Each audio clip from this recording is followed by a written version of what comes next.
this. Okay, so I think someone is recording the session. That's fine. Would you like me to record the session as well?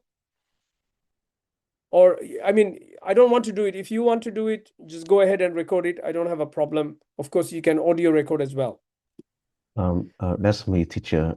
Thank you very much, That's okay. because that's quite a bit too much of information. So, yeah, thank No you. problem, Chow. Yeah. So everyone here, you can pay 1 million dong to Chow to get a copy of the recording. And Chow and I will split it 50-50. Is that all right, Chow? 500,000 dong for me and the same for you? Yeah, 50-50 is fine. All right. Okay, that's good. All right. Okay, thank you. So this is section 2. I'll show you examples, so don't worry about it. And this is section 3. Section 3. Okay. Now, the third section is the critical discussion. Okay. So this section will do basically two main things. One is it will explain some of these things that you have integrated in your lesson sequence, such as scaffolding, focus on form or form-focused instruction, rather than focus on forms or structured instruction, two different things, genre theory, reciprocal teaching, or teaching learning cycle, the reduction of context, so from context embedded to context reduced, which is a way of scaffolding, BICS to CALP, or language of ideas, language of display, etc. So there is a list of 5 things here, guys, but you only need to use 3 of them. So you have a choice, any 3 of these things. So that's the first thing the critical discussion would do. The second thing that the critical discussion would do is it will make references to this to show examples of how you have used these things in the activities here. So basically, the critical discussion is, number one, to explain some of these components of CLIL pedagogy using citations and references, and to give examples of how you have integrated them in your lesson structure in the activities. Okay, so let's take a look at the discussion. Make specific references to the activities in the lesson sequence grid, which is this one, lesson sequence grid. Okay, so you have to say, in the first lesson, I do blah, blah, blah. This is an example of RT. I'll be extending this to lesson number 3 through the activity of blah, blah, blah. And this is the stage of independent construction, which will be in the form of a summative assessment, etc. Okay. Number 2, make references, citations to the readings available in Google Drive folder, including the main book by Baker and Wright. There is a PDF of the entire book available on our Google Drive folder. Number 3, provide at least 4 references of your own choosing in addition to those available in the folder. So you need to get only 4, just 4 additional references that are not on Google Drive. By the way, the total number of citations you need for the entire response is 12. We are getting 4 from outside, and the remaining 8 we are getting from Google Drive. It's already there. Do you need to read all the articles in the Google Drive folder in order to successfully write the response to the final assessment tasks? No. Do you need to read the entire text of a small number of selected articles in order to do well in this final assessment task? No. You only need to do a little bit of selective reading, a little bit of selective reading. So once again, guys, I want to assure all of you, if you want to do well in this final assessment task, there is no need to read everything, all the articles, or even all the chapters in the main textbook, Baker and Wright. I think the name of the file is English 717 main textbook. It's already there. You can download it. Okay. There is no need to read everything. You can just do selective reading. I'm not just saying this to make things easier for you. I'm saying it because it was an intensive course and there is really no need to read absolutely everything unless, like Hoan, you are doing a PhD. And if your PhD is on CLIL or even EMI, I highly recommend you do all the readings. And those of you who are MA students, I know some of you will be doing a PhD in 1 or 2 years from now. And if you choose CLIL as your topic for your PhD, this would be a good pool of resources to start your PhD with. And who knows, I might be your PhD supervisor because I'm already supervising some students at Open University, including Faye, who is now Dr. Faye, and also the current acting dean of the Faculty of Foreign Languages. You know that I'm supervising Tan as well. So who knows, I might be your supervisor in the future. So once again, make specific references to the activities, make references to citations to the readings, including 4 of your own choosing, and most importantly, make sure you refer to your own context, which you have already described in section 1. Remember, this is section 3. In section 1, it's already there, okay? And you have to be very specific with regard to the culture and logistics, of English language teaching and learning in Vietnam. That is the most important part because I want this course to be helpful to you so that you can use it in your own teaching, even if you are not teaching in a CLIL program, even if there is no designated CLIL curriculum in your school or in your college, at your university, in your language center, you can still apply the best principles of CLIL because CLIL is not just about teaching content through a foreign language. CLIL also embeds the quintessentially the best practices of language teaching. It doesn't matter if it is EMI, CLT, TBLT, or just traditional grammar translation. It doesn't matter. You can still use these principles of CLIL. It is for all teaching, all right? And then finally, the references. As I said, you need at least 12 references. 4 of them have to be of your own teaching, and 8 of them already there in the Google Drive folder. You have to be careful about plagiarism.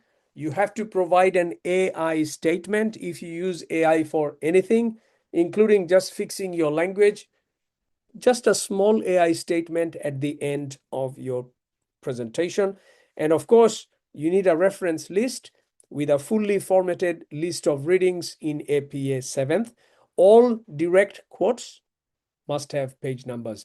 If the quote is a summary or a paraphrase, you don't need page numbers. You just need the surname of the author and the year of publication. If it is a direct quote, you need to put page number. That's just standard APA anyway. And finally, this is my last slide, and then we'll open Q&A. The samples that I've provided, 2 samples, are samples, should not be used blindly. There may be errors and there is certainly room for improvement. Understand the response judiciously, which means very carefully. Don't blindly copy or follow the samples that I've provided, okay? Now, what are the samples that I'm talking about? I'm talking about this, and I'm talking about this. How many of you have had a look at the samples? Raise your hand. Just want to see. Okay, Jang, Nga, Tang, and Lan. Yes, you've seen the samples. Okay, fine. So let's take a look at the quick samples. Now, I'm not going to explain the entire sample. That's actually, there's no point in doing that. So obviously, you'll have a cover page with your name, my name, your ID number, date of submission, etc. You can put the AI statement here if you want. So you can have the AI on the cover page. You can put it here if you want, not a problem. And then what else do we have? Introduction. This is where you conceptualize CLIL. You talk about CLIL. You explain CLIL in terms of 4 things. What is it? Ideology, outcome, factors, implementational challenges. Okay. And then in dot points, you have the learner profile. Okay. Prior knowledge of language, prior knowledge of content. Content goals, communicative or language goals. Most important thing, the goals must be higher than prior knowledge. If the goals are not higher than prior knowledge, then what's the point of teaching them? The goals, once again, the goals have to be set at higher than what they already know. Okay? Second thing is, when you describe the goals, it would be good if you place these in order from lots to hots. From lower order thinking skills to higher order thinking skills, following Bloom's taxonomy. So that's the first part, 500 words. This is the second part. You can see the use of TLC. You can see scaffolding. You can see the highlighting of CDFs from lots to hots. You can see the language triptych, language of learning, language for learning, language through learning. And by the way, this is the dual focus, content focus, language focus. The dual focus, content focus, language focus. So these are the 2 C's. These are the activities, including the third C, cognition. Where is cognition? Here is cognition. What about the 4th C, culture? Well, we don't have a column for culture because culture is embedded in the 3 other C's. Culture, you don't have to teach culture separately. It is part of the first 3 C's. Okay. Now, this is the stage 1, 2, 3, 4. So, for example, stage 3 of TLC is joint construction. Stage 4 of TLC is independent construction. So that would be the last one. Okay. And then you have the summary here, the critical reflection, which is the last part. There you go. This is where you bring in citations. This is where you bring in specific references to your context. This is where you give specific examples of the activities. Look at this, specific examples of activities. Transport substances across the cell membrane. Where does it come from? Transport of substances across the cell membrane. It comes from somewhere here. Okay? And you're simply explaining why you used it, how it corresponds to the principles of CLIL, how you provided scaffolding, how the genre theory was used in that learning sequences, etc. So, for example, genre theory, how do you show genre theory, the use of genre theory? You use RT or TLC. TLC and RT are the ways of using genre theory. Here is the AI statement. Of course, you can put it on the first page as well. And then finally, you have references. So this is one, and this is the other one. Again, conceptualization of CLIL, details of your context, the lesson sequence, the critical reflection with subheadings here, 1, 2, 3. You've got 5 topics. You need to choose 3 topics here, 1, 2, and 3. Okay. And then finally,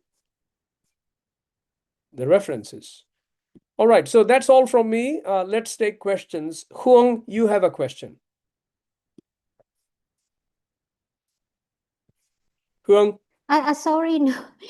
I just raised your hand when you asked me if I have read the sample. Okay, that was a long Sorry. time ago. No problem. So let's open the floor and feel free to ask me any questions now related to your final assessment task. I don't want you to ask me questions like, Thầy, can you explain the 4 C's? We've already done that. I don't want to explain the 4 C's. It's already there. It's on my slide. It's in your notes. It's in the readings. It's already there. So don't ask me questions like, what is heteroglossia? What is 4 C's? Can you explain to me scaffolding? No. The kind of questions that I want you to ask me now are those that are related to your final assessment task. That kind of questions I want, not just a question about what's the difference between focus on form and focus on forms. What is the language triptych? No, it's already there. It has been covered in the lecture, in the PowerPoint, in your presentations, in the slides, which you have a copy of, and in the readings. So any questions? So we've got one from Thang. Word limit, okay. The sample is almost 4,000 words, but the limit says 2,000, 3,000 words. Okay, good question. Here is the answer. The word count isn't a big deal to me. Why? You are not school students. You are not undergraduate students. You are all graduate students. Most of you are doing MA. Some of you are doing PhD. So at this stage, with students who are older, with students who are already graduates, I don't want to be prescriptive and say it must be 2,000, 3,000, 2,300. It can't be more than 10%. Come on, I'm not going to count the number of your words. I don't care. So why do we still have a word limit? This is indicative. This is indicative of what a good response can be written within 2,300 words. It's indicative. Now, if you need 3,000, go ahead, knock yourself out. But if it is too long, if it is more than 4,000, 5,000, then I would say this is unnecessary. So 2,300 words is indicative. I'm not going to punish you for crossing this, okay? Because this is an advanced course for master's and PhD students. So if it exceeds the word limit, that's fine. Don't worry about it. All right, Thang? Clear? Hello, Thầy. Can I have a question, please? Yeah, sure. So in the sample, we see that the lesson sequence follow the TLC. TLC with 4 stages. So is it fine if I use another? I mean that because there are 4 lessons. So one lesson I use TLC, another lesson I use MEC, the multimodal and contextualization cycle, or Yeah. reciprocal teaching. Is it fine? It is fine, Huong. However, remember that the TLC has 4 stages, the RT has 4 stages. It doesn't mean you have to finish or complete all the stages within the same 2-hour lesson. No. You can do the first 2 stages in one lesson, and then you can do the third one in the next lesson, and the fourth one in the third lesson, or you can do the first 3 stages in the first lesson, and then you can do the fourth one in the next lesson, or give it as a homework, which is actually happening between session 1 and session 2. So there is no need to complete the whole cycle in the same session. So this is the first thing you need to remember, Huong. The second thing is, when you're using RT or TLC, 4 stages, or MEC in any 2-hour lesson, it doesn't mean you are only doing that. Because TLC is about writing. Are you only going to do writing for 120 minutes? You will be doing other things. So you can have TLC 1, TLC 2, and then you can have a different activity which is not part of TLC. And then you can have TLC 3, and then another different activity not related to TLC. That's 120 minutes, 2 hours. And then the remaining TLC, the stage 4, you can do it at the end or at the beginning of the second session. You don't need to complete the cycle. Or you can start RT, a cycle of RT, even before you finish a cycle of TLC. So TLC 1, 2, 3, and then you have RT1, RT2, and then you have TLC 4, and then you have RT2, 3, and then 4. That's okay, right? No problem. Okay, so Hannah has a question. Would it be acceptable for all members of one group to use the lesson we prepared together? No. Why? Because you see, the oral presentations were a group assessment. The final assessment task is an individual assessment.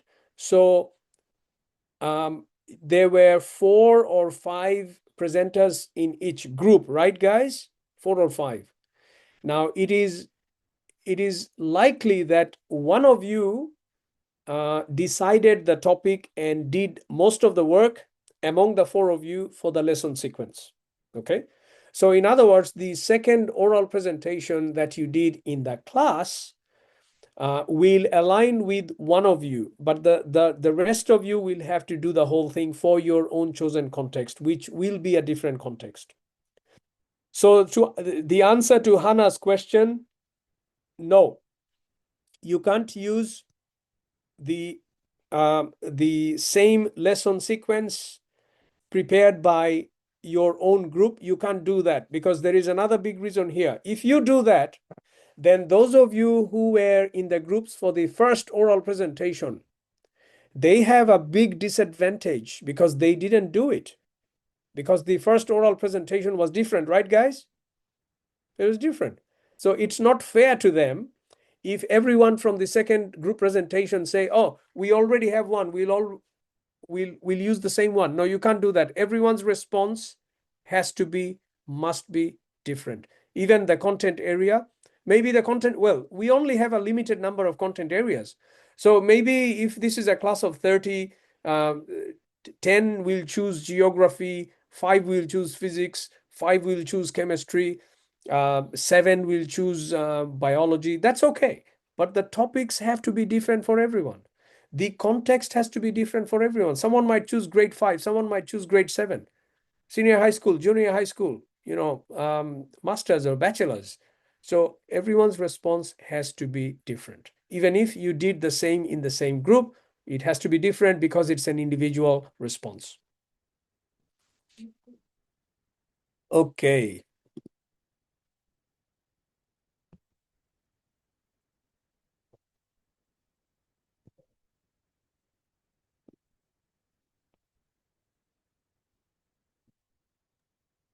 Excuse me, I would like to ask a question about the format of the assignment. In the sample, it is landscape. So is it okay? So we need to do landscape.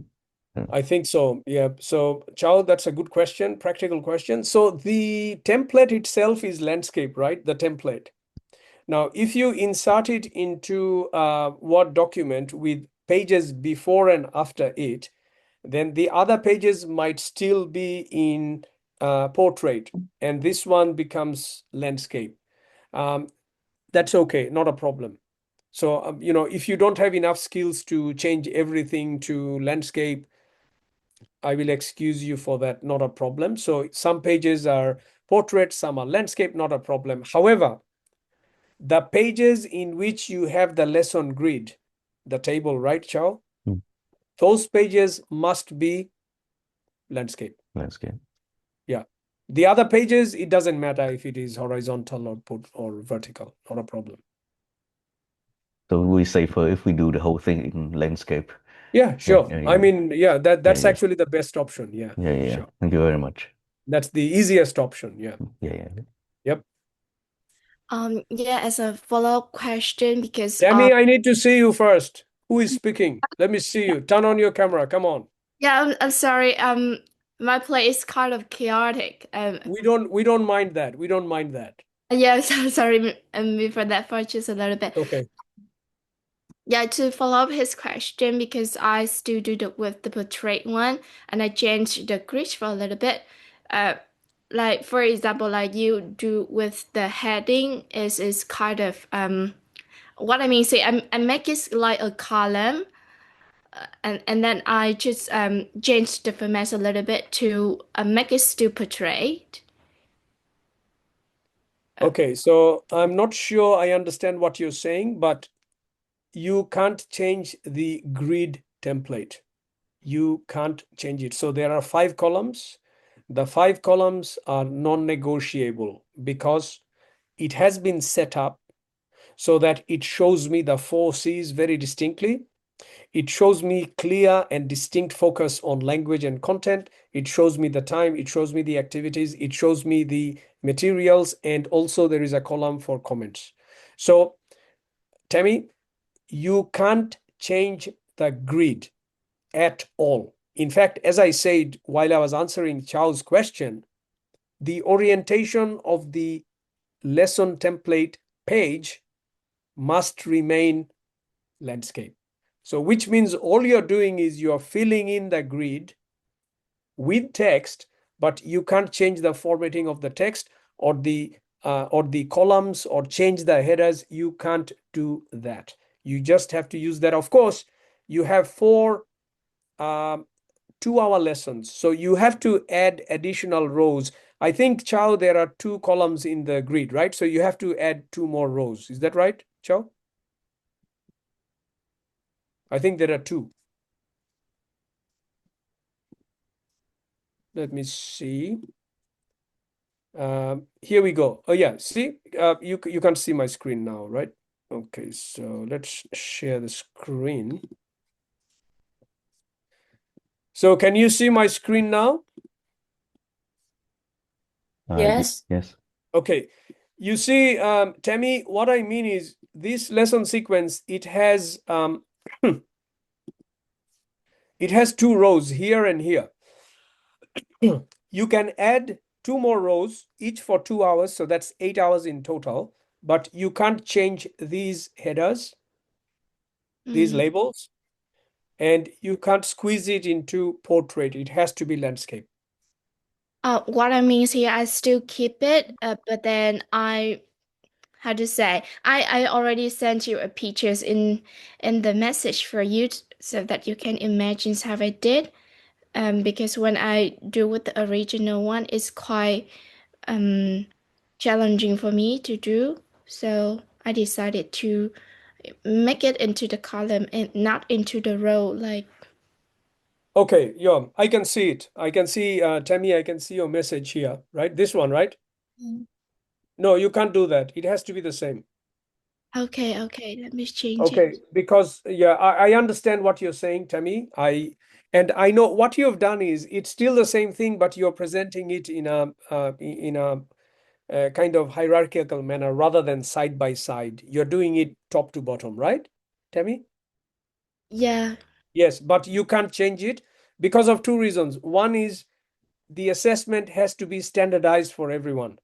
If everyone or if multiple of you use different types of grids, then how do I assess? It has to be standardized. And the second reason is, as I said, this layout is particularly suitable for this kind of assessment test. And remember, guys, I mentioned that in the messenger text. I've been teaching this for many, many years, both at Monash, at ULIS VNU Hanoi, and at Open University. This is actually my course. I designed it at Open University. So some of you have concerns about the word limit, like, oh, it's not possible to finish it within 2,300 words. It's not possible to revisit everything, do all the readings within just 2 or 3 weeks because it was an intensive course.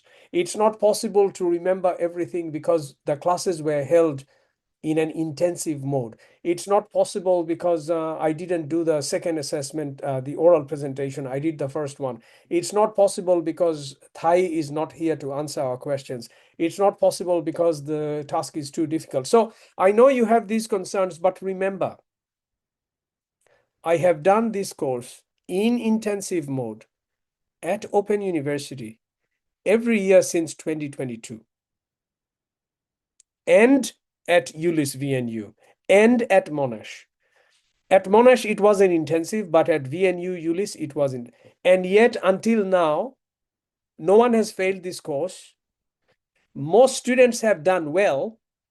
And most of these anxieties that you have and the doubts that you have are unfounded. You feel a bit uncomfortable because I'm not there with you, because the course ended 2 weeks ago. because you have naturally forgotten a lot of things that I taught. Of course, we are natural. We are human beings. It's natural, right? But when you dedicate some time to write and draft and redraft and finalize the assessment task, you will see that actually it's not that difficult. How do I know that? Because I've been doing this for many years. For you guys, it's the first time you're doing an intensive course with a foreigner lecturer who taught you for 8 days and then disappeared. But I do care for you. And I'm providing you this additional feedback, 2 samples, all the readings, the main textbook, the template, everything is there. So Tammy, don't worry, you will do much better than you think. I know that. I've seen that every year. At Open University, yes, other places too.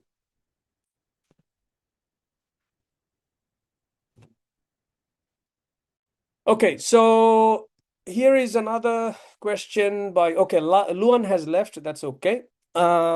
Is a question by Van. Yes, because I missed it, true. Can you tell us how we can submit our final assessment, LMS, email, or both? Okay, yes. You will submit on LMS. Now, what's the name of that lady who helps me in the office with admin matters? Miss Hong An. Hong An, yeah, that's right, Hong An. So usually Hong An sets up a folder for me, you know, a Dropbox on Moodle LMS, so that you can submit your assignments there. And because I do it only once a year, and because the LMS at Open University is different from the one that we use at Monash, which is Moodle, every year I forget it, and then you know, Hong An helps me with that. So yes, you will submit it on LMS, right? And there will be a Dropbox in this courses page. So you'll submit it online. I'll set it up with Hong An. Don't worry about it. I'll set it up, okay? All right.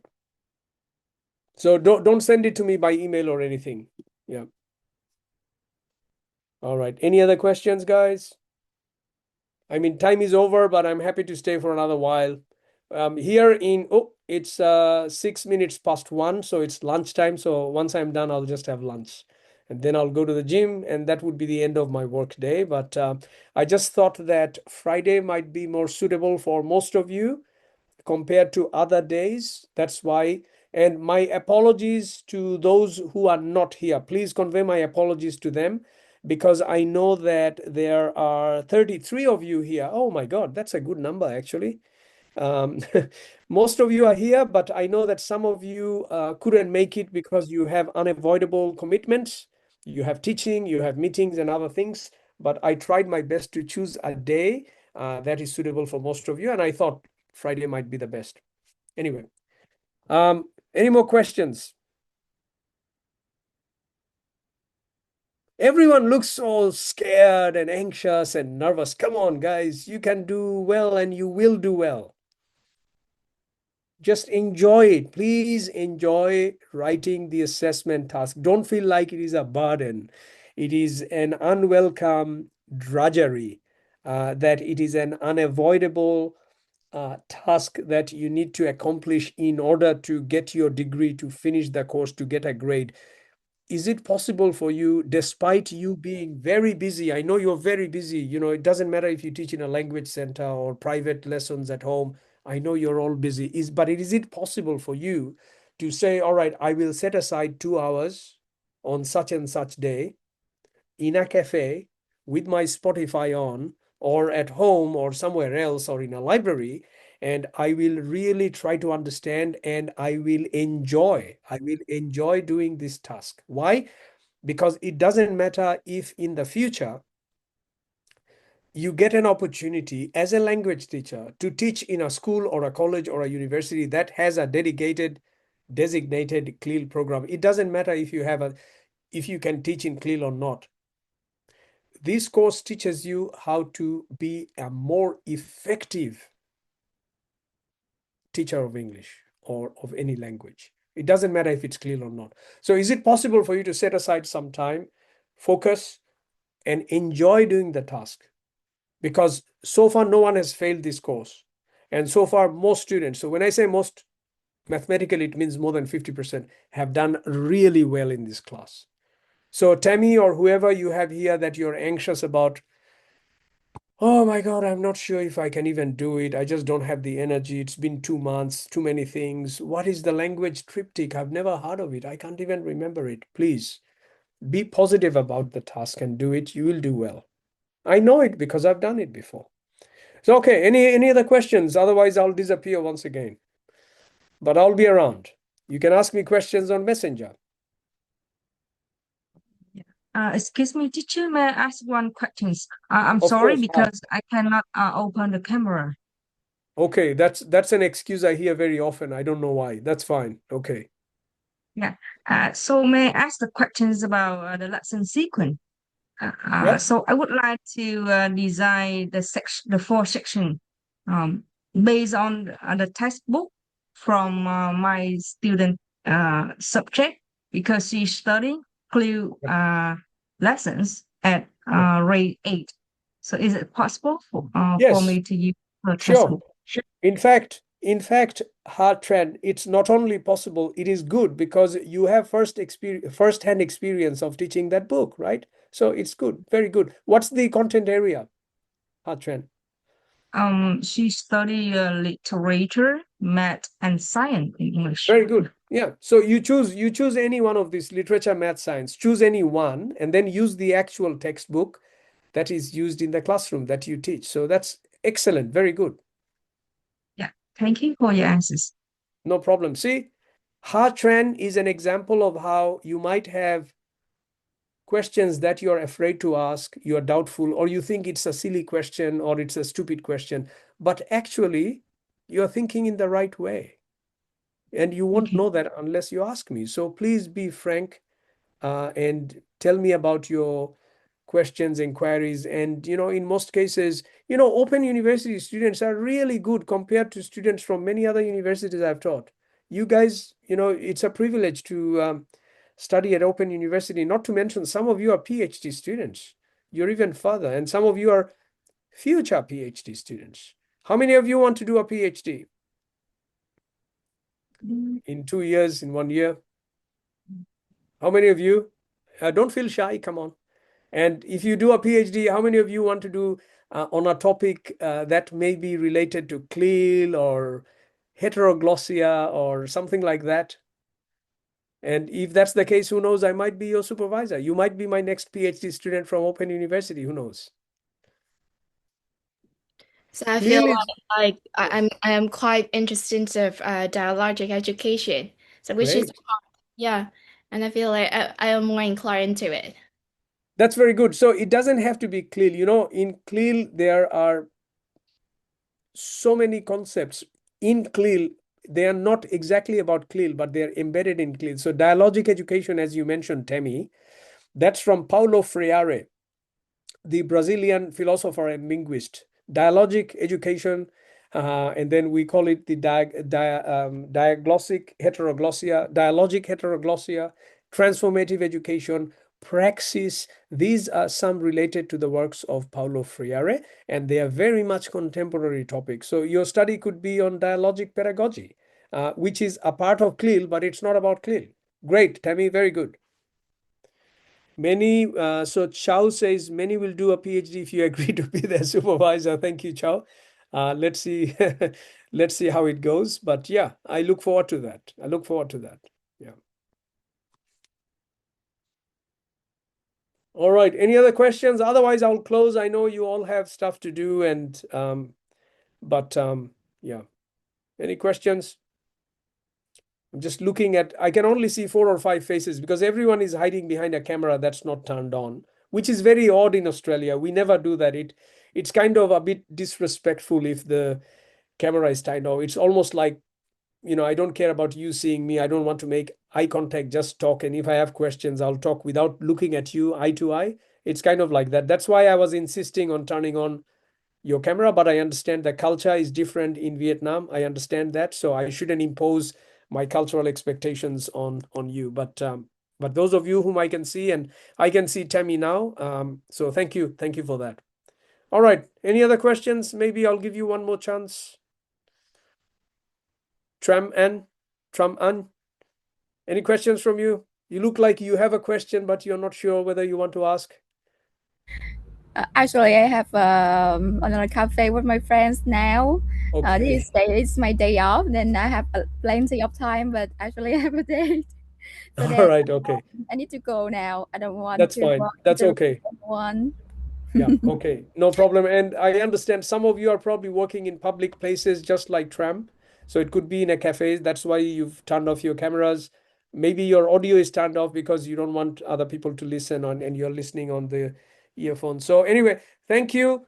Keep the questions coming. If you have any questions, but you have to be very specific. Don't ask me questions like what is the 4Cs?